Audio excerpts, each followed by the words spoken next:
रमेश और सुरेश दो दोस्त चूल्हापुर नामक गांव में रहते थे। दोनों में बहुत अच्छी दोस्ती थी। रमेश पेशे से एक फोटोग्राफर था। वो जहां भी घूमने जाता वहां की फोटो खींचता और उन्हें अपनी एल्बम में लगाता। रमेश को घूमने का बहुत ही ज्यादा शौक था। सुरेश पेशे से एक सुनार था। सुरेश बहुत ही लालची था। उसे जहां भी कुछ मुफ्त में मिलता वो उसे बिना सोचे समझे ले लेता। एक दिन सुरेश को उसके एक दोस्त ने बताया कि उनके गांव के बीचों बीच जो जंगल है उसमें एक हवेली में बहुत सारा सोना और हीरे जेवरात हैं। तो बस फिर क्या था, सुरेश को वो हीरे जेवरात मुफ्त में किसी भी हालत में लेने थे। सुरेश को उसके दोस्त ने ये भी बताया कि उस हवेली में कोई भी उन हीरों को लेने जाता है तो वो वापस नहीं आ पाता। वहां एक नागिन चुड़ैल का साया है, परंतु सुरेश अपने दोस्त की बात नहीं मानता और वो हवेली में जाने का मन बना लेता है। अरे रमेश, कैसे हो तुम? मैं ठीक हूँ सुरेश, तुम बताओ कैसे हो तुम? मैं बिल्कुल ठीक हूँ दोस्त। रमेश, मुझे मेरे एक दोस्त ने अपने गांव के बीचों बीच एक हवेली के बारे में बताया है। उसने बताया है कि वो हवेली बहुत सुंदर है। वहाँ दूर दूर से लोग उस हवेली को देखने आते हैं। वो हवेली है ही इतनी शानदार कि लोग वहाँ फोटो खिंचवाते हैं। फोटो। सुरेश रमेश से झूठ बोलता है कि रमेश सुरेश के साथ हवेली चले और सुरेश वहां से चुपके से रमेश के बिना पता लगे सारे जेवर चुरा ले। रमेश पेशे से फोटोग्राफर होने के कारण सुरेश की बातों में आ जाता है और वो उस हवेली में जाने के लिए तैयार हो जाता है। अगले दिन रमेश और सुरेश हवेली जाने के लिए तैयार हो जाते हैं। चलो दोस्त, अब हम हवेली चलते हैं। उधर जाकर हम बहुत सारी फोटो खींचेंगे। फोटो। हाँ दोस्त, मैं हमेशा की तरह वहाँ बहुत सारी फोटो खींचूंगा और अपनी एल्बम में लगाऊंगा। सुरेश अंदर ही अंदर रमेश की बात पर हंसने लगता है। अब रमेश को क्या पता था कि उसका दोस्त सुरेश उसके भोलेपन का फायदा उठा रहा है और वो हीरे जेवरात लालच के चक्कर में उस भूतिया हवेली में जा रहा है। देखते ही देखते कुछ समय बाद रमेश और सुरेश उस भूतिया हवेली पर पहुंच जाते हैं। रमेश को वो हवेली देखकर कुछ अजीब सा महसूस होता है। वो हवेली बहुत डरावनी सी दिख रही होती है और वहाँ दूर दूर तक कोई भी इंसान हवेली देखने नहीं आया होता। अरे भाई सुरेश, तुम ये कैसी हवेली में ले आए मुझे? यहाँ तो दूर दूर तक कोई भी नहीं दिख रहा है। मुझे तो बहुत डर सा लग रहा है। ऐसा करते हैं, हम उल्टे चलते हैं। अरे नहीं रमेश, तुम कैसी बात कर रहे हो दोस्त? अब हम इतनी दूर आ गए हैं, बोलो अब बिना देखे चले जाएंगे तो हमारा इतनी दूर आने का क्या फायदा होगा? रमेश और सुरेश को तभी वहाँ एक जहरीला सांप नजर आता है। अरे सुरेश, देखो हम बहुत गलत जगह आ गए हैं। देखो ना, यहाँ तो सांप घूम रहे हैं। मुझे घर जाना है। हाँ, घर जाना है। वो सांप रमेश और सुरेश की तरफ ही आ रहा होता है। अरे भागो यहाँ से सुरेश, ये सांप तो हमारी तरफ ही आ रहा है। भागो। तभी रमेश और सुरेश को एक लड़की नजर आती है और वो बीन बजा रही होती है। वो लड़की बीन बजाकर उस जहरीले सांप को वहाँ से भगा देती है।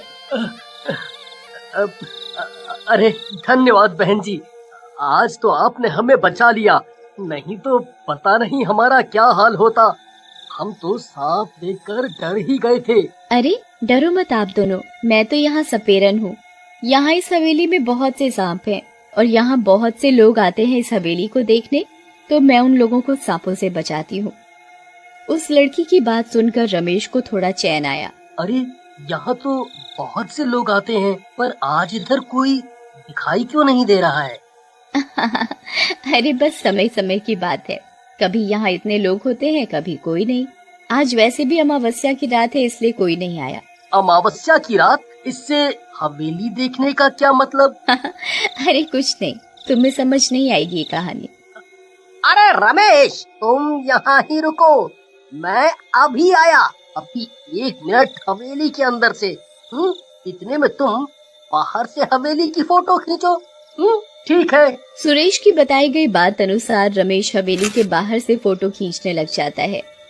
सुरेश चालाकी से हवेली के अंदर जाता है, साथ ही वो लड़की भी उसके पीछे चल पड़ती है। अरे आज तो मैं माला माल होकर ही घर लौटूंगा। रमेश तो इस बात से अनजान है कि इस हवेली में हीरे जवाहरात दबे हुए हैं। तभी लड़की पीछे पीछे बीन बजाती हुई चलती है। अरे वाह, क्या बात है, आज का दिन तो बहुत ही अच्छा नजर आ रहा है। रमेश भी मेरे साथ हवेली तक आ गया और ये लड़की भी मेरे बिना कहे बीन बजा रही है और रास्ते में जो भी सांप आ रहा है उसे भगा रही है। लगता है आज तो मैं विजयी होकर ही हवेली से लौटूंगा। ये लड़की बीन बजाती हुई सुरेश के पीछे चलती जाती है और सुरेश के रास्ते में जो भी सांप आता है उसे भगा देती है।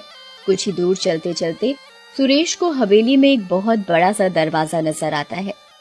लगता है यही है वो दरवाजा, इसी के अंदर ही मेरा सोना चांदी है। सुरेश एक भी मिनट खराब ना करते हुए दरवाजे की तरफ बढ़ता है। देखते ही देखते सुरेश वो दरवाजा खोल देता है। दरवाजा खुलने के बाद वो देखता है कि अंदर बहुत सारे हीरे जेवरात हैं। अरे वाह, आखिरकार मैं पहुंच ही गया अपने मुकाम तक। सुरेश हीरे बटोर ही रहा होता है कि इतने में सुरेश के पीछे खड़ी हुई लड़की एक भूतिया नागिन का रूप ले लेती है। हाय राम, ये तो कोई डायन है। बचाओ बचाओ। अरे तुम कौन हो? मेरा पीछा छोड़ दो।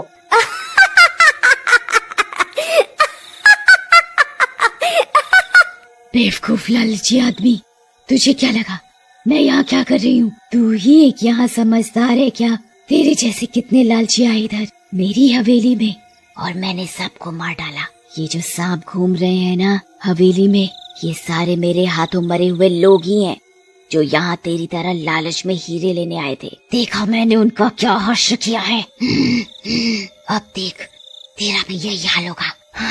अरे नहीं, मुझे माफ कर दो, मुझे माफ कर दो भूतिया नागिन, मैं गलती से यहाँ आ गया।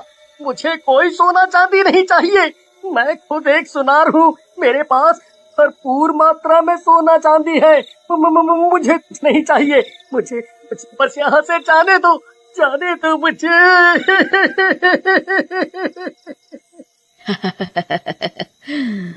ऐसे कैसे? अब देख तेरे कर्मों की सजा बाहर खड़े तेरे दोस्त को भी मिलेगी। वो तो बेचारा अनजाने कि उसकी मौत होने वाली है अब कुछ ही मिनटों में। मुझे माफ कर दो, मेरे दोस्त ने तो कुछ नहीं बिगाड़ा तुम्हारा, तुम्हें छोड़ दो, मैं कभी दोबारा ये गलती नहीं करूँगा। जाने दो मुझे, जाने दो।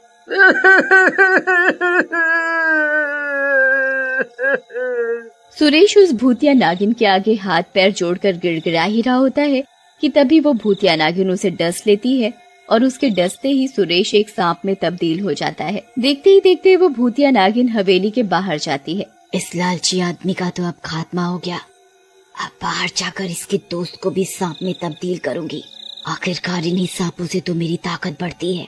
ये भूतिया नागिन सुरेश को सांप बनाकर बाहर जा ही रही होती है, तभी रमेश परेशान होने लग जाता है कि उसका दोस्त सुरेश किधर रह गया, अभी तक अंदर से बाहर क्यों नहीं आया। लगता है अब तो अंदर ही जाकर देखना पड़ेगा। रमेश हवेली के अंदर जाता है और वो उधर सामने से भूतिया नागिन को आते हुए देखता है। अरे कोई है? भागो यहाँ से, ये तो एक भूतिया नागिन की हवेली है। सुरेश मेरे दोस्त, तुम किधर हो? हमें घर जाना चाहिए, हम बहुत गलत जगह आ गए हैं। रमेश हवेली से बाहर की तरफ भाग ही रहा होता है कि तभी वो भूतिया नागिन रमेश को पकड़ लेती है और उसे उसकी गर्दन पर बहुत जोर से डस लेती है। अरे मर गया अरे छोड़ते चुड़ैल, अरे बच्चे की जान लेगी क्या? देखते ही देखते रमेश भी एक सांप में तब्दील हो जाता है और उस भूतिया नागिन की ताकत और मजबूत हो जाती है। सुरेश के लालच के कारण रमेश को भी सजा मिलती है और वो दोनों जिंदगी भर के लिए सांप में तब्दील हो जाते हैं।